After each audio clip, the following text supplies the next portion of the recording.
함께 상고할 하나님의 말씀은 출애굽기 8장 16절에서 24절 말씀입니다. 본문 모니터에 나와 있으니까 같이 교독하도록 하겠습니다. 성경책 가지고 오신 분들은 찾아서 읽으시면 더 좋습니다.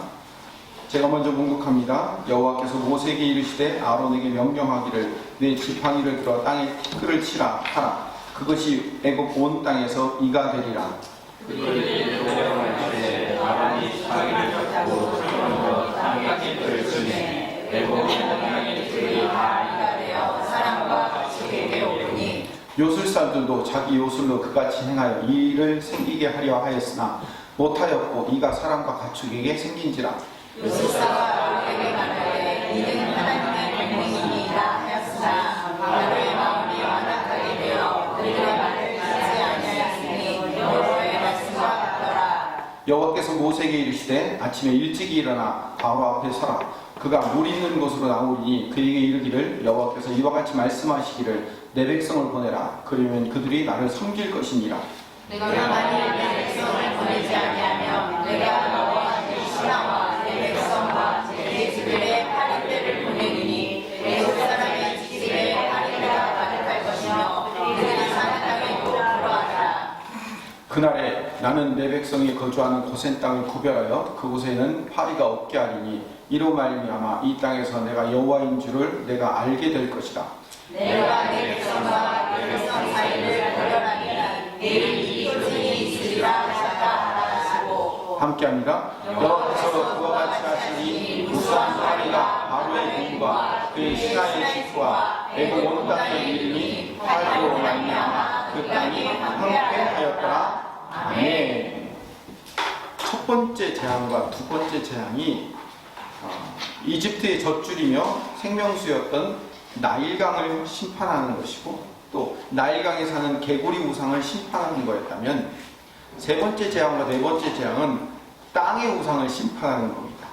16절을 다시 보면 여호와께서 모세에게 이르시되 아론에게 명령하기를 내 지팡이를 들어 땅에 티끌을 치라고 얘기합니다. 땅에 티끌을 지팡이로 치래요. 17절로 넘어가면 그들이 그대로 행할세 아론이 지팡이를 잡고 손을 들어 땅에 티끌을 치매 16절과 17절에 반복해서 땅에 티끌을 치라고 얘기합니다. 아론의 지팡이로 땅에 티끌을 쳤다는 것은 땅을 심판하겠다는 의미예요. 이 티끌이라는 히브리어는요, 우리가 잘 알고 있는 창세기 제가 여러 번 하면서 말씀드렸던 흙이라는 단어의 아파르라는 단어입니다. 티끌, 먼지. 근데 우리말 성경에는 흙이라고 번역되어 있는데 사실은 이 티끌이라고 번역하는 것이 훨씬 의미가 있는 번역입니다. 창세기 2장 7절에 보면 여호와께서 창세기 2장 7절을 봅시다. 없어요?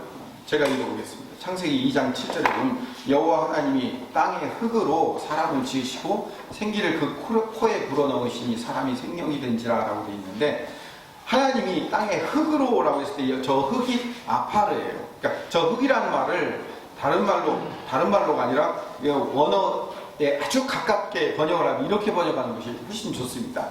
여호와 하나님이 땅에 흙으로, 그러니까 여호와 하나님이 땅에 먼지로, 땅에 티끌로 사람을 지으시고 생기를 그 코에 불어넣으시니 사람이 생명이 된지라 라고 해석하는 것이 훨씬 원어에 가까운 번역이 되는 겁니다. 그러니까 하나님이 사람을 흙으로 만들었을 때 이 흙이 티끌, 아파르예요.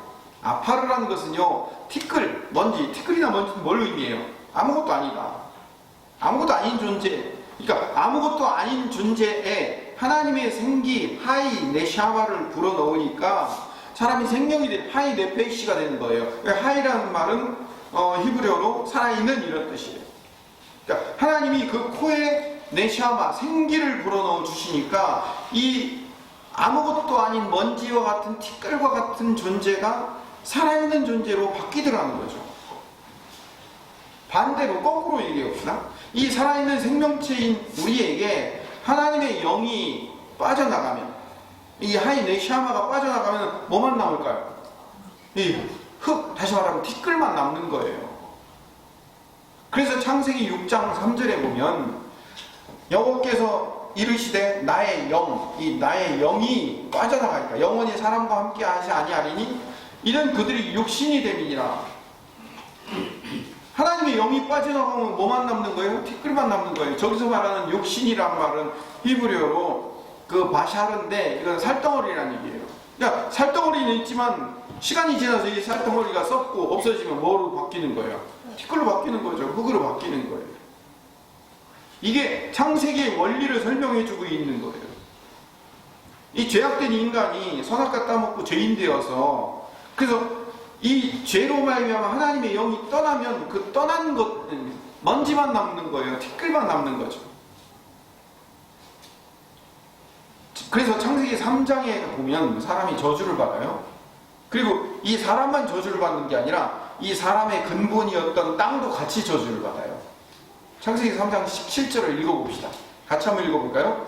아담에게 이르시되 하나님의 말을 듣고 내가 이에 먹지 말라 나무의 열매를 먹었은즉 땅은 너로 말미암아 저주를 받고 너는 내 평생에 수고하여야 그 소산을 거두리라. 왜 땅이 저주를 받죠? 누구 때문에 저주받아요? 사람 때문에. 사람이 뭐가 되니까? 처음에는 하이 네샤마 호흡이 하나님의 영이 들어감으로 말미암아 하이 네페시 생명이 되었는데 하이 네샤마 이 생기가 빠져나가고 나니까 뭐만 남았다고요? 먼지, 티끌만 남았다고 그랬죠. 그렇기 때문에 이 근본된 이 먼지에 근본된 땅도 이 먼지였던 사람과 함께 같이 저주받은 거예요. 동질성을 띠고 있기 때문에.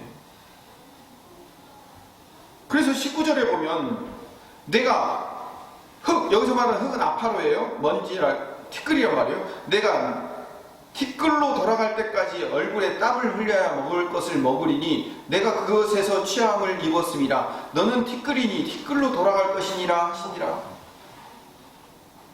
여기서 나오는 이 티끌, 사람의 원형이었던 존재인 거예요. 근데 죄로 말미암아 그 원형이었던 상태로 도로 돌아가는 거예요. 하나님의 영이 떠나셨으니까. 우리가 아까 성령이 오셨네. 성령님이 우리에게 오신 것은 여러분 예수님이 십자가 지시고 부활하심으로 말미암아 우리에게 준 가장 큰 선물이 누구신지 아세요? 성령님이에요. 왜? 우리 티끌만 남았었던 그 먼지만 남고 티끌만 남았던 우리 육신에 뭐가 다시 들어왔기 때문에 하나님의 영이 다시 돌아온 거예요. 창세기의 원리가 다시 회복된 거라니까요. 이게 바로 큰 상급인 거죠. 그래서 처음에 흙이니 흙으로 돌아갈 것이다, 먼지니 먼지로 돌아갈 것이다, 티끌이니 티끌로 돌아갈 것이다 라고 이야기하는 그 사건에서 이 죄의 존재였던 이 티끌의 원형으로 다시 돌아갈 수밖에 없다. 이게 이제 저주죠. 죄로 말미암은 저주. 원래 하나님이 우리 인간을 지으시고 그리고 땅을 지었을 때 이 땅은요 복 주는 곳이었어요. 먹을 것을 주는 것이었고, 그래서 그 땅의 이름이 에덴 동산이잖아요. 에덴이란 말은 기쁨이라는 뜻이에요. 에덴 동산, 동산이라는 말은 그 울타리라는 말도 있어요. 히브리어 간인데 그 울타리라는 말도 있지만 거기에 땅이라는 의미도 있어요. 그러니까 기쁨의 동산, 기쁨의 땅이었던 거예요. 원래 땅은 기쁨을 주고 즐거움을 주는 곳이었어요. 그런데 이 땅이 저주받은 땅, 이걸 땅을 저주받은 하나님의 영이 떠남으로 말미암아 이 사람이 티끌이 되어서 이 티끌이 되어서 우리의 원 고향으로 돌아가는 거예요. 흙으로 다시 돌아가 버리는 거죠. 그래서 23절을 읽어봅시다. 3장 23절 시작.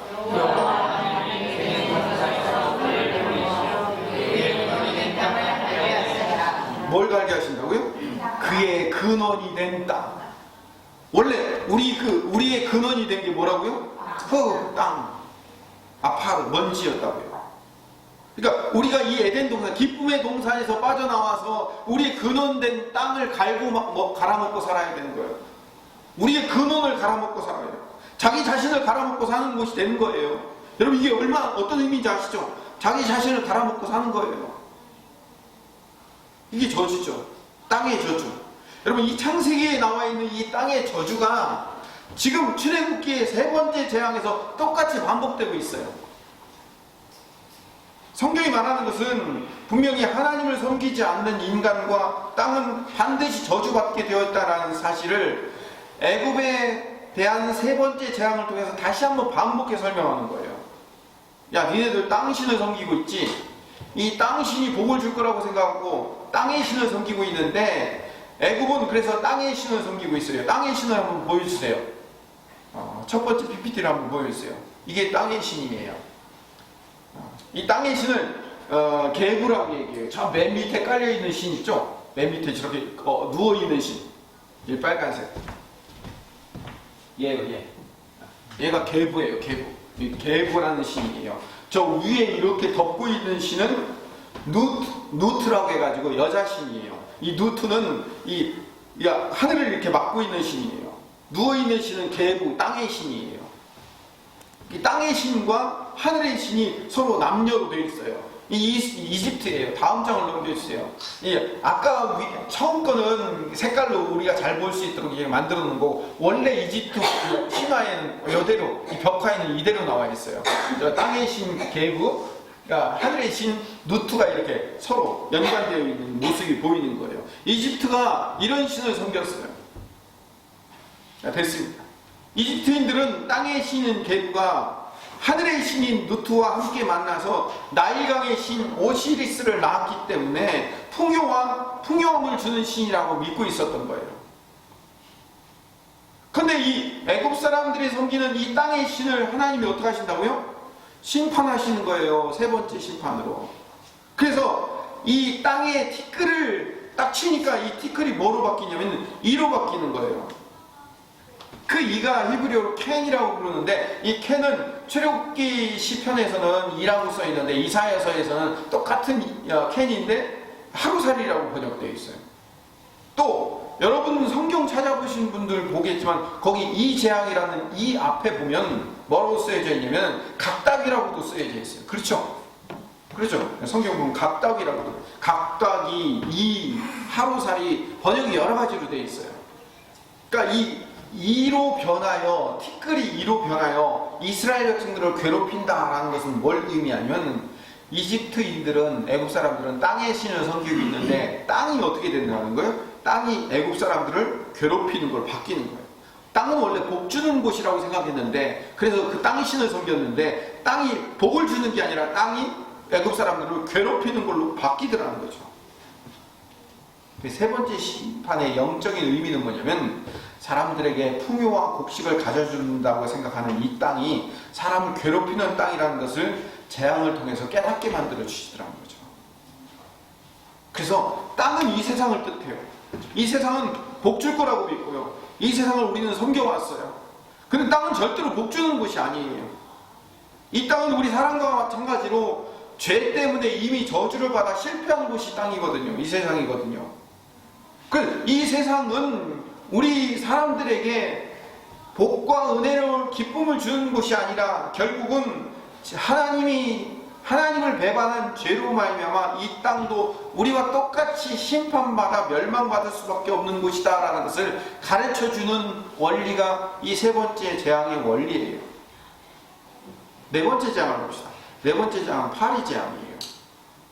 8장 20절에 등장하는 이 파리가 뭐냐면 히브리어로는 아로브라고 부르는데 파리라고도 하고 또 모기라고도 하고, 시편 78편 45절에 보면 쇠파리 떼라고 번역하기도 해요.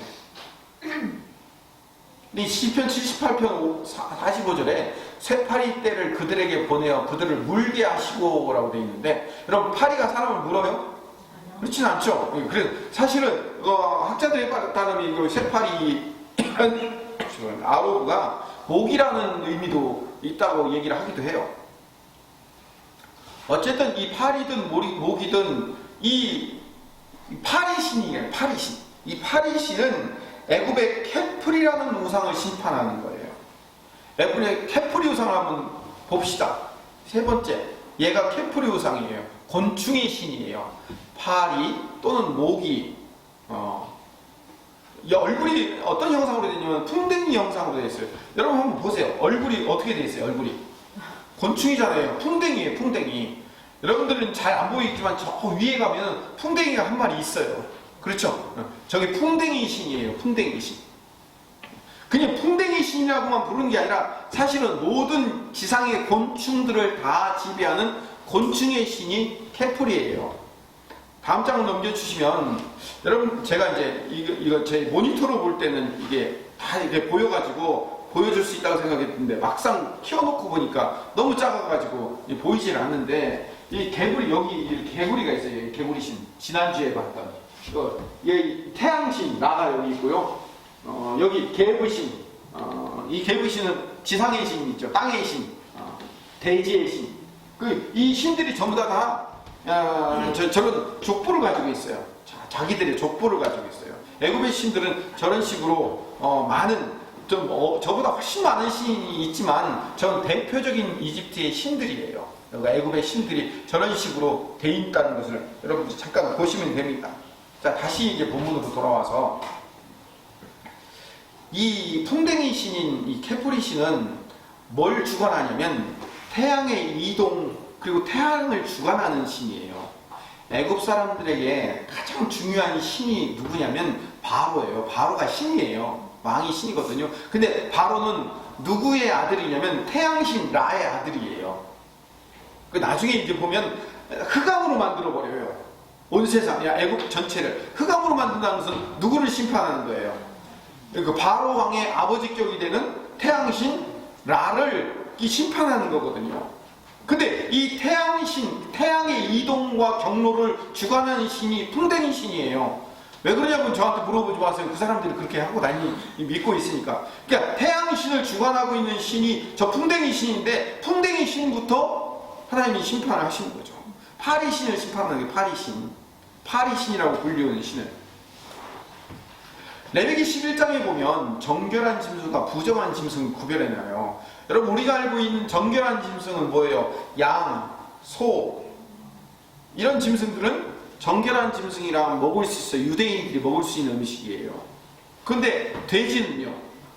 돼지는 부정한 짐승으로 지금도 유대인들이 안 먹고 있죠. 그래서 발굽이 갈라지지 않은 짐승이라든지, 아니면 되새김질을 안 하는 짐승이라든지, 이런 짐승은 부정하다고 레위기 11장에 평가를 해놓고 있어요. 그리고 물고기 같은 경우도 이 지느러미와 비늘이 있는 물고기는 정결한 짐승이기 때문에 먹을 수 있는데, 우리 좋아하는 그 장어 같은 거예요. 그거는 이제 비늘도 없고 지느러미도 없기 때문에 우리는 좋아하지만, 민물장어 좋아하지만 유대인들은 안 먹어요. 부정한 짐승이라고 레위기에 규정을 해놨기 때문에. 그런데 모든 짐승들이 이렇게 부정한 것과 부정하지 않은 것들을, 이렇게 정결한 것들을 이렇게 규정을 했는데, 모든 피조물들 중에 이 곤충은요 다 부정한 짐승으로 정해놨어요. 곤충은 다 부정한 짐승이에요. 왜 곤충이 부정한 짐승이냐면 영적인 의미가 있어요. 그 곤충들은 다 어디에 붙어 살아요? 땅에 붙어 살기 때문에 그래요. 땅에 붙어 사는 짐승들을 다 부정하다라고 취급을 하는 거예요. 근데 하나 보세요. 20절 봅시다. 날개가 있고 네 발로 기어다니는 곤충은 너희가 다 혐오할 것이로되. 혐오하래요. 그런데 이 곤충 중에 유독 정결한 짐승들을 빼놨어요. 몇 마리를 빼놨어요. 그게 뭐냐면 21절을 봅시다. 같이 읽읍시다.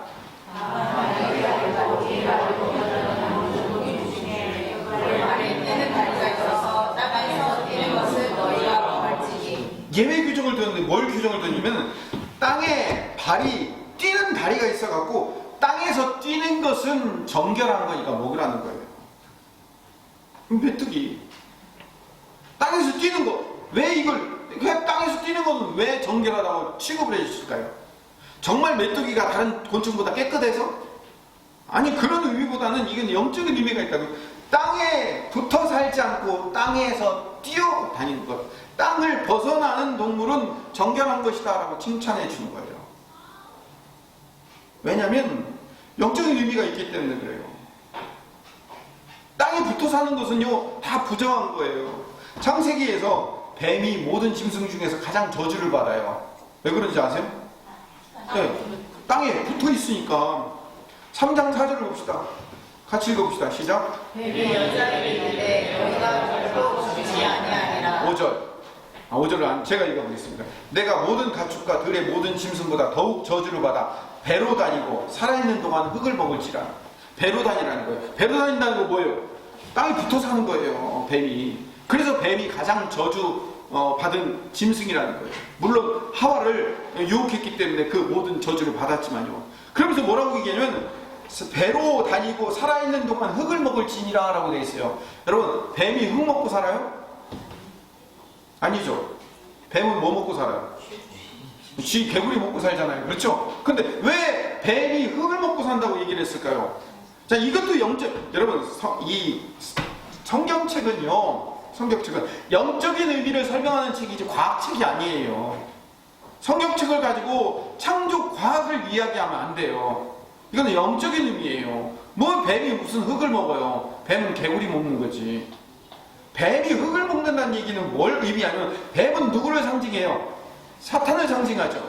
자, 뱀이 흙을 먹는다는 것은 뭘 의미하면, 자, 흙은 여기서 말하는 아파르예요. 먼지, 티끌이란 말이에요. 하나님의 영, 생기가 떠나면 뭐만 남아요? 흙만 남죠? 그 하나님의 생기가 떠난 그 존재를 뱀이 뭐 한다는 거예요? 먹어버리겠다. 이 떠난 세상 사람들을 마귀가 먹어버리겠다는 거예요. 파리 신이 성경에 또 하나 등장해요. 열왕기하 1장 2절을 보면 파리 우상이 등장하는데, 북왕국에 아하시아 왕이 있는데 이 아하시아 왕이 난간에서 떨어져서 병이 들어요. 그러니까 사자를 보내서 하나님, 제 병이 좀 낫겠습니까? 제 병 좀 고쳐주세요 라고 하는 게 아니라 누구를 찾아가냐면 에그론의 신 바알세부부에게 가서 물어봐요. 이스라엘의 북왕국 이스라엘의 왕이 하나님께 안 물어보고 에글론 신에 가서 물어본대요. 그 에글론 신의 이름이 뭐냐면 바알세부비라고 불러요. 이 바알세부비 누구냐면 바알신이에요. 바알신. 근데 세부비라는 말이 히브리어로 세부부라고 해가지고 파리예요. 그러니까 파리신이다라고 불렀어요. 바알을. 왜 바알을 파리신이라고 불렀냐면, 물론 파리신밖에 안 된다라고 경멸하기 위해서 부른 의미가 거기에 있어요. 3절을 봅시다. 그래서 3절 같이 읽읍시다. 여호와의 사자가 이색 사람 엘리야에게 이르되 너는 올라가서 사마리아 사자를 만나 그에게 이르기를 이스라엘에 하나님이 없어서 너희가 에그론의 신 바알세부부에게 물어보느냐. 야, 네가 물어볼 사람 없어서 파리신한테 가서 물어보냐? 하고 엘리야가 화를 내는 거예요. 이 얘기를요 그대로 인용을 해가지고 마태복음 12장에 보면 예수님께서 귀신 들려서 눈도 멀고 말도 못하는 그런 사람을 고쳐주셔요. 그러니까 바리새인들이 득달같이 달려들어갔고, 저 예수님이 귀신 쫓아내고 병 고치는 것은 다 바알세불이라는 귀신의 도움을 받아서 그렇게 하는 거다 라고 악의적인 소문을 내요. 그때 마태복음 27장에 예수님이 이렇게 말씀하시래요. 또 내가 바알세불을 힘입어 귀신을 쫓아내면 너희 아들들은 누구를 힘입어 쫓아내냐라고 예수님께서 반박을 하시는 그 반박하는 말 안에 바알세불이라는 말이 나오는데, 이 바알세불이 그 열왕기 하에 나와 있는 바알세북이라는 말의 헬라어 버전인 거예요. 그러니까 원래는 바알세북, 다시 말하면 파리신이다라고 부르는 거예요. 파리신. 왜 바알이 파리신이라고 부르게 되냐면, PPT를 마지막 장을 넘겨주세요. 설명을 해드릴게요. 원래 바알이라는 말이 뭐냐면 바알신과 이 시리아 전체, 다시 말하면 바벨론과 유프라테스 그 문명이 있는 그 시리아 전체가 벨신을 섬겨요. 근데 이 벨이라는 말과 바알이라는 말이 같은 말이에요. 그러니까 가나안에서는 바알이라고 부르고 시리아 전체에서는 벨이라고 부르는 거예요. 그 시리아에서는 그 바벨론 사람들은 뭐라고 하냐면 벨마르둑이라고 불러요. 그런데 이 가나안 사람들은 바알신이라고 부르는 거예요. 바알신의 이 바알신은 바와 알이 떨어져 있어요. 바는 뭐냐면 벨이라는 말이에요. 벨이라는 말이 바로 바뀐 거예요. 벨은 주인이라는 뜻이에요. 주인신이에요. 가장 높은 신, 주인신. 신들이 많은데 그 중에 가장 높은 신. 그리스 로마 신화에서 가장 높은 신이 누구예요? 제우스잖아요. 그 제우스 신이 가장 높은 것처럼 이 가나안 땅 시리아 전체에서는 가장 높은 신은 벨신이거든요. 벨신이 그 제우스 신이나 마찬가지로 가장 높은 신이 주인 신이라는 뜻이에요. 근데 이 주인이라는 벨과 알이라는 신이라는 말이 합쳐서 바알이 돼버린 거예요. 벨알이었는데 바알이 된 거예요. 벨알 하면 좀 발음이 좀 안 좋잖아요. 벨알. 그러니까 바알로 바꾼 거예요. 이거는 웃자고 하는 얘기예요. 여러분 지금도 아랍 사람들 보면요 이름에 뭐가 붙어요? 알이 붙잖아요. 그렇죠? 알카에다, 알자지르, 알자가 붙은 거 이게 뭐냐? 이게 신이라는 뜻이거든요. 신. 이 히브리 사람들은요, 이 이스라엘 사람들은 알이라고 안 부르고 엘이라고 불러요. 그래서 이스라엘, 엘리야, 엘리사, 엘자가 뭐냐면 신이라는 얘기거든요. 하나님 신이라는 뜻이에요. 그래서 바알이라는 말은 이 주인신이라는 뜻이에요. 주인신. 근데 이 주인신이 어떤 신으로 등장하냐면 파리신으로 등장하는 거예요. 바알세우, 파리신.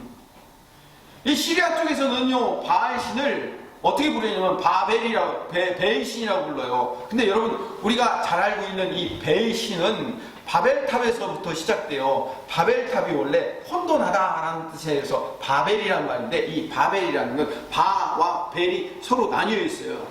벨이라는 말은 신이라는 뜻이고, 바라는 말은 문이라는 의미가 있어요. 그래서 벨의 문이다 이런 뜻이에요. 신으로 들어가는 문이다. 그래서 그들이 바벨탑을 지어놓고 어떻게 돼요? 그 바벨탑을 하늘 끝까지 올려놓고 어디로 들어가는 거예요? 하늘에 있는 신의 문으로 들어간다라고 해가지고 바벨탑이라고 부르는 거예요. 오늘 제가 여러 가지 중요한 것들을 가르쳐 줬어요. 자, 다시 돌아갑시다. 그렇게 바알신을 지금 뭐라고 부른다고요? 파리신이라고 부른다고. 파리신. 근데 하나님이 네 번째 심판을 통해서 파리신을 꺾은 거예요. 파리신의 재앙을 통해서 그 파리신이 너희에게 절대로 도움을 줄 수 없고 파리신이 너희에게 복을 줄 수 없다라는 것을 선언하는 이야기예요. 자, 오늘 말씀을 정리합시다.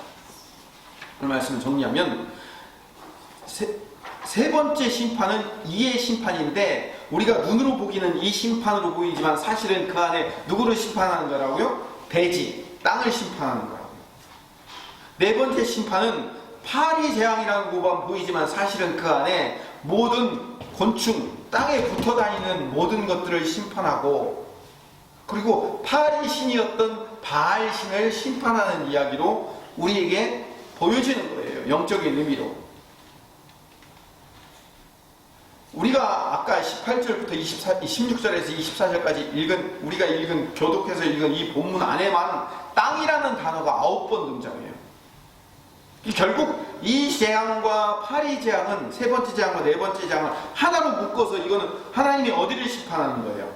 땅을 심판하는 이야기예요. 세 번째 재앙과 네 번째 재앙은 하나로 합친 거예요. 그래서 제가 오늘 제목 본문을 세 번째 재앙과 네 번째 재앙이라는 거예요. 이 재앙과 파리 재앙은 결국 땅을 심판하는, 이 땅을 심판하는 거예요. 이 세상을 심판하는 거예요. 지난주에도 말씀드렸지만 나중에 요한계시록 19장에 가면 어디를 심판하고 끝나요? 큰 성 바벨론을 심판하고 끝나죠. 큰 성 바벨론이 어디예요? 이 땅이에요. 이 세상이에요. 땅을 심판하는 이야기예요. 시편 105편 31절에 보면 여호와께서 말씀하신즉 파리 때가 오며 그들의 온 영토에 이가 생겼다 또다 해가지고 파리와 이가 한꺼번에 등장하잖아요. 왜? 땅을 심판하려고. 그들의 온 영토에, 그 영토라는 말이 뭐냐면 땅이에요. 땅을 심판하기 위해서 두 재앙이 한꺼번에 밀려오는 거예요. 동시적인 재앙이죠. 자, 이제 오늘 말씀의 결론입니다. 아주 중요한 사건이 22절에 등장합니다. 8장 22절에. 같이 읽읍시다. 그날에 나는 내 백성이 거주한 고센 땅을 구별하여 이곳에는 파리가 없게 하리니 이로 말미암아 이 땅에서 내가 여호와인 줄을 내가 알게 될 것이라. 어떻게 한다고요? 내 백성이 거주하는 고센 땅을 구별한대요. 구별해내는 거예요. 23절에도 반복하고 있어요. 반복하는 이유는 강조하기 위해서. 같이 읽읍시다. 내가 내 백성과 내 백성 사이를 구별하리니 하나님의 백성과 내 애국 백성을 구별할 것이니 토지신 땅신을 섬기고 파리신을 섬기는 너희들과 여호와 하나님을 섬기는 이 백성과를 구별해낼 거라는 거예요. 이게 어마어마한 이야기예요. 어떠한 재앙이 이 땅에 밀려올지라도 사스든 코로나든 어떠한 재앙이 우리 안에 조금 더 기다리세요. 어떠한 재앙이 우리 안에 올지라도 하나님이 우리를 구별해내실 거라는 거예요. 하나님 우리를 구별해내신다. 이 땅이 철저하게 황폐하고 망할지라도 하나님이 우리를 구별해내신다는 거예요. 이게 얼마나 놀라운 건지 몰라요. 또 하나 앞선 나일강과 개구리 재앙과 또 다른 차이점이 뭐냐면 이 네 번째 재앙을 하면서부터 이 애굽의 요술사들이 따라하지 못하는 거예요. 전에는 다 따라했죠. 근데 따라하지 못해요. 18절을 봅시다. 같이 봅시다. 시작. 요술사들도 자기 요술로 이를 숨기게 하려 못하여 이가 사람과 가축 사이에 생긴데 그들은 따라하지 못하는 거예요. 애굽의 요술사들이 따라하지 못해요. 구별되는 거예요. 지금 하나님의 백성과 사람의 백성, 땅의 백성들과 하늘의 백성이 구별되는 거예요. 하늘의 선지자들과 땅의 요술사들이 구별되는 거예요. 여러분, 이렇게 구별되는 걸 뭐라고 얘기하면 구약에서는 출애굽이라고 얘기하고 신약에서는 뭐라고 불러요? 구원이라고 얘기해요. 오케이, 구원이라고 얘기하는 거예요. 구원은 뭐냐면 한마디로 이 땅에서 발을 떼고 살던 사람들이 이 땅에서 발을 띄어 구별해내는 거, 그걸 구원이라고 얘기하는 거예요. 여러분 잘 들으세요. 이 자리에 와 있는 사람들은 구원받은 사람인 줄로 믿습니다. 아멘. 여러분, 구원받은 사람들은 어떤 사람이에요? 이 땅이 전부가 아닌 것을 바라보는 사람들이에요. 여기에 소망을 두는 사람들이 아니란 말이에요. 여러분, 예수 믿고 교회 다니고 구원받으면, 그래서 예수님 잘 섬기면 내가 복받고 축복받고 은혜받고 그래서 이 땅에서 배부르게 등 따스게 행복하게 살 거라고, 이거 미신적인 거예요. 이거 기독교도 미신적이 될 수 있어요. 물론 예수 믿으면 복이 오죠. 그런데 진짜 복은 하늘의 복이라는 걸 아셔야 되는 거예요. 하늘의 복. 여러분, 기독교를 너무 오해하면 안 돼요. 기독교는 하늘의 복을 이야기하는 데예요. 구원은, 구원받았다는 건 이 땅에 행복을 갖고 이 땅이 전부인 줄 아는 사람들이 여기가 전부가 아니네? 라고 이 땅에서 발을 한짝 떼어야 되는 거예요. 그게 구원받은 자예요. 그게 구별된 자의 삶이라니까요. 이 땅에 코박고 늘 뱀처럼 기어다니고 살다가 어느 날 하나님이 우리에게 재앙을 주시는 거예요. 코로나도 주시고 사스도 주고 메르스도 주고 지진도 주고 경제적으로 어려움도 생기고, 그 재앙이 막 펼쳐지고 나니까 그 재앙 속에서 누가 구별되기 시작하는 거예요? 하늘의 사람들이 구별되기 시작하는 거예요. 하늘의 사람들이. 영적인 고센 땅이 생기는 거예요. 하늘의 백성들이 영적인 고센 땅이 생기는 거예요. 그들만 구별해내서 그들만 따로 골라서 하나님의 사람으로 만들어내시는 하나님의 놀라운 역사가 재앙 가운데 일어난다는 거예요. 여러분, 이 세상은 앞으로 가면 갈수록 재앙이 일어날 거예요. 복받고 축복받고 잘되고 은혜받고, 아니에요. 그랬으면 좋겠어요. 저도 그랬으면 좋겠어요. 우리 아이들이 자라날 세상이잖아요. 내 아들 내 딸들이 자라날 세상 얼마나 행복하고 복되고 좋은 곳으로 바뀌면 좋을까요? 근데 그렇지 않아요. 하나님은 우리에게 10가지 재앙과 홍해를 가르는 재앙들을 주신 거예요. 여러분, 우리에게는, 이스라엘 백성들에게는 그게 복처럼 보이지만요, 애국 백성들, 이 세상을 살고 있는 백성들에게는 그게 뭐예요? 저주잖아요. 저주. 수없는 저주들이 내려오는. 마지막에는 홍해가 갈라지고 하나님의 백성들은 떠나지만 나머지들은 전부 다 물에 수장되어 버리잖아요. 재앙이라고요. 재앙. 끝없는 재앙. 근데 그 재앙 가운데 하나님이 어떻게 하신다고요? 하나님의 백성들만 구별해내시는, 하나님의 백성들만 구별해내시는, 그들에게만 빛을 주시고 그들에게만 파리가 없고 그들에게만 이가 없고 그들에게만 질병이 걸리지 않는 그 놀라운 일을 주시는 거예요. 세상은 다 똑같이 재앙처럼 보여요. 그들도 걸리고 우리도 걸릴 수 있어요. 코로나.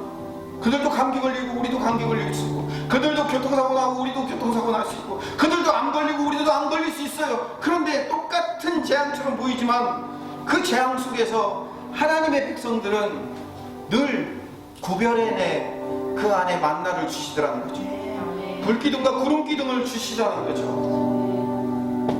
그 재앙 속에서도 살 수 있는 힘을 주시고, 그 재앙 속에서도 살 수 있는 평안을 주시고, 그 재앙 속에서도 살아날 수 있는 용기와 믿음과 힘을 주시는 것이 하나님이라는 거예요. 그 하나님을 믿으시기를 소망합니다.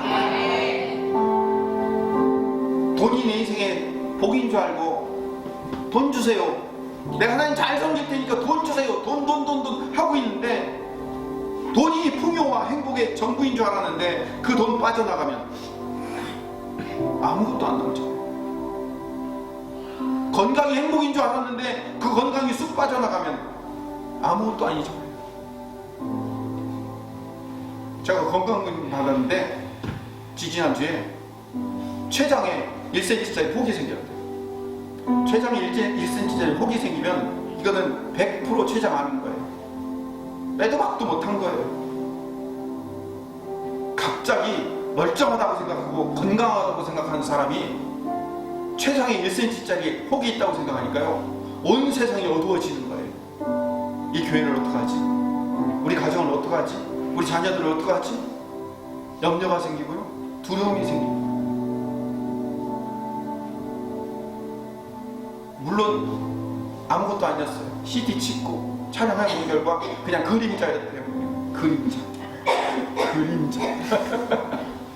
네, 하나님이 잠깐 그 한두 주 사이에 저를 딱 몰아넣으니까요, 그 안에서 압박이 생기니까 제가 뭘 추구하면서 사는지를 보게 하시는 거예요. 내가 정말로 하늘을 바라보며 사는가, 이 땅을 바라보며 사는가를 보게 하시는 거예요. 여러분, 우리에게 아무리 큰 재앙들이 밀려올지라도 하나님이 우리와 함께 하신다는 사실, 하나님이 내일도 또 만나를 주시고, 내일도 또 구름 기둥과 불 기둥으로 인도하시고, 40년을 끝없이 가도 우리의 옷이 헤어지지 않고 우리 발이 부르지 않는 그 삶을 우리에게 늘 날마다 허락하실 것이라는 믿음, 그 믿음으로 살아가시기를 간절히 소망합니다. 여러분, 그 믿음이 필요합니다. 우리에게 그 믿음, 어떠한 상황과 환경이 닥쳐올지라도 하나님이 우리만큼은 살리시며 우리만큼은 바꾸시며 우리만큼은 고센 땅으로 만들어 주실 것에 대한 믿음, 그 믿음만이 우리를 승리케 하시며 그 믿음만이 우리를 세울 것이라는 그 믿음의 사람으로 세워지시기를 다시 한번 간절히 축원합니다. 아무것도 염려하지 말라, 아무것도 두려워하지 말라. 함께 찬송합시다. 그리고 우리 잠깐 기도합시다.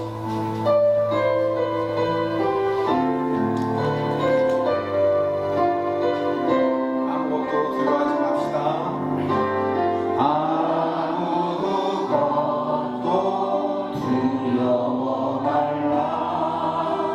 주 나의 하나님 지켜주시네. 놀라지 마라. 겁내지 마라. 주님 나를 지켜주시네.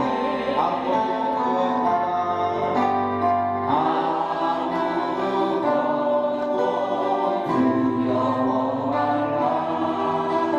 주 나의 하나님 지켜주시네. 놀라지 마라. 겁내지 마라. 주님 나를 지켜주시네. 내 맘의 힘에 겨워 지칠지라도 주님 나를 지켜주시네.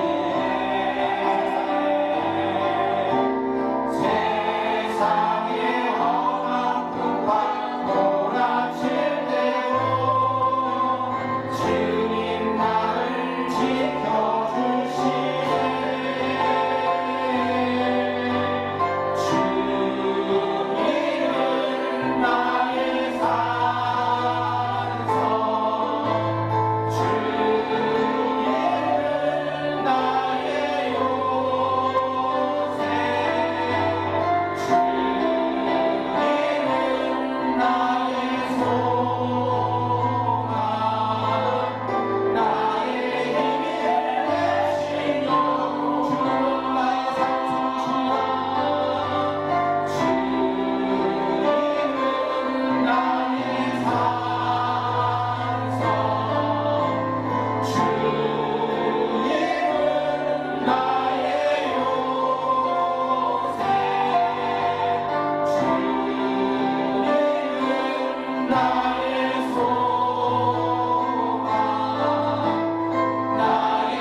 아무것도 두려워하지 않고 놀라거나 겁내지 않고 주님이 나를 지키시며 인도하실 것을 분명히 믿고 살아가는 믿음의 사람 되게 하여 주시옵소서. 세상은 땅을 심판하고 하늘을 심판하고 재앙으로 심판하여 이 땅이 뒤집어지고 엄청난 재앙과 고통과 두려움 가운데 빠져 허덕일지라도 경제가 낙마하고 경제가 어두워져서 엄청난 피폐함과 어려움이 치달아 쏟을지라도 하나님의 백성들만큼은 하나님이 피할 길을 주시며 하나님께서 인도하시며 이끄시며 채우시며 날마다 또 내일의 만나를 주시고 또 내일의 만나를 주실 그 하나님을 신뢰하는 그 신뢰로 믿음으로 살아가는 하나님의 백성 되게 하여 주시옵소서. 주님을 의지합니다. 신뢰합니다. 예수님 이름으로 기도드립니다. 아멘.